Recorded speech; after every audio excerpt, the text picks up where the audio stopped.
An ex-Air Base worker has made astonishing claims about a military cover-up of the Roswell incident.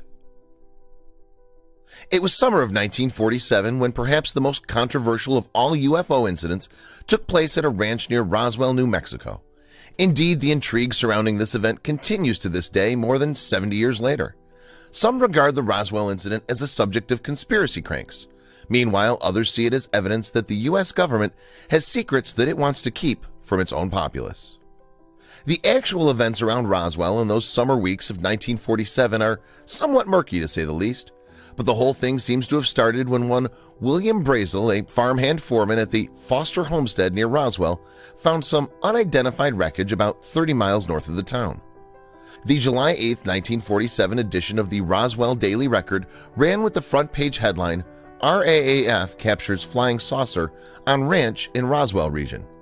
The RAAF was the Roswell Army Airfield, which certainly did exist in 1947.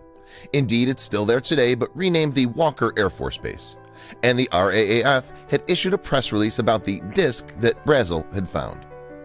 The RAAF press release went on to say, "The many rumors regarding the flying disc became a reality yesterday when the intelligence office of the 509th Bomb Group of the 8th Air Force, Roswell Army Airfield, was fortunate enough to gain possession of a disc through the cooperation of one of the local ranchers and the sheriff's offices of Chavez County. The flying object landed on a ranch near Roswell sometime last week." As it turns out, it seems this disc rapidly became a flying saucer in the fevered imaginings of the press and a credulous public. The debris that Brazel had stumbled upon actually consisted of a large area of bright wreckage made up of rubber strips, tinfoil, a rather tough paper, and sticks, he told the Roswell Daily Record, which doesn't sound much like a flying saucer. But an enterprising reporter at the Record had found some more witnesses, Mr. and Mrs. Dan Wilmot. The July 8th piece reported that the couple apparently were the only persons in Roswell who saw what they thought was a flying disc. They were sitting on their porch at 105 South Penn last Wednesday night at about 10 o'clock when a large glowing object zoomed out of the sky from the southeast, going in a northwesterly direction at a high rate of speed. The report went on to say that Mr. Wilmot reckoned the disc had been in sight for something less than 1 minute. He believed that it had been flying at up to 500 miles per hour and had an altitude of 1,500 feet. It resembled two inverted saucers faced mouth to mouth. It was about 1,500 to 20 feet in diameter. The Roswell Daily Record also took the trouble to describe Mr. Wilmot as one of the most respected and reliable citizens in town. It almost makes you think that the reporter might have suspected that the flying disc story might take some swallowing, so it was necessary to confirm Wilmot's credibility. After the initial sensation of the Roswell press reports, the incident was largely forgotten for about some 30 years. But interest was rekindled in the late 1970s, at a time when the public seems to have regained its appetite for stories about extraterrestrials and their spaceships. Self-styled UFO researchers started to publish accounts from people purporting to have witnessed the events surrounding the Roswell incident. Books were now published claiming that not only had the mysterious government figures retrieved a crashed alien spaceship, but they had also taken possession of dead aliens killed in the crash. The first book to come out with these allegations was The Roswell Incident, 1980, by Charles Berlitz and William Moore, published in 1980. The Moore and Berlitz book was seemingly certain of its facts, with the authors asserting that they'd interviewed more than 90 witnesses. Their story was that an alien spaceship had been spying on the U.S. military's nuclear program. The craft was struck by lightning, causing it to crash. The aliens perished in the craft, and the American government had decided to keep these events secret. Amazingly, even President Obama found himself dragged into the Roswell story. In the course of a 2015 interview with GQ magazine, Obama was asked if he'd spent time pursuing top-secret files. He replied, "I gotta tell you, it's a little disappointing. People always ask me about Roswell and the aliens and UFOs, and it turns out the stuff going on that's top secret isn't nearly as exciting as you'd expect. In this day and age, it's not as top secret as you'd think." And then in 2016, along came a certain Raymond Zemansky with his book 50 Shades of Grays, evidence of extraterrestrial visitation to Wright-Patterson Air Force Base and beyond. Notice how he has cleverly played on the title of the sexually explicit blockbuster E.L. James' 2011 50 Shades of Grey.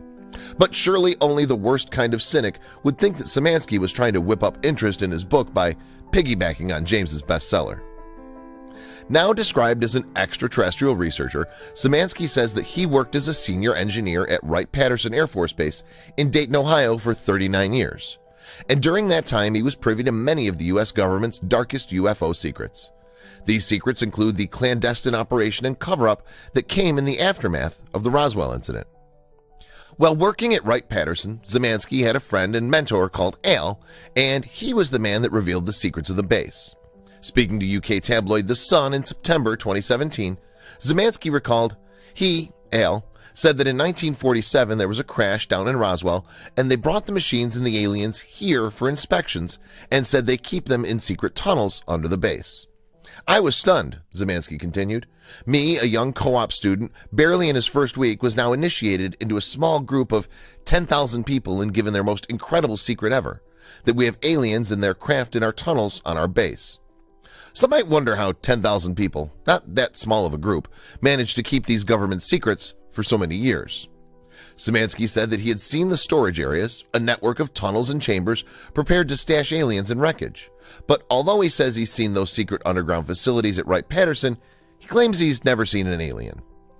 The retired scientist has also asserted his belief that the Dayton Air Force Base has 4 secret sites. In those are buried the remains of dead aliens.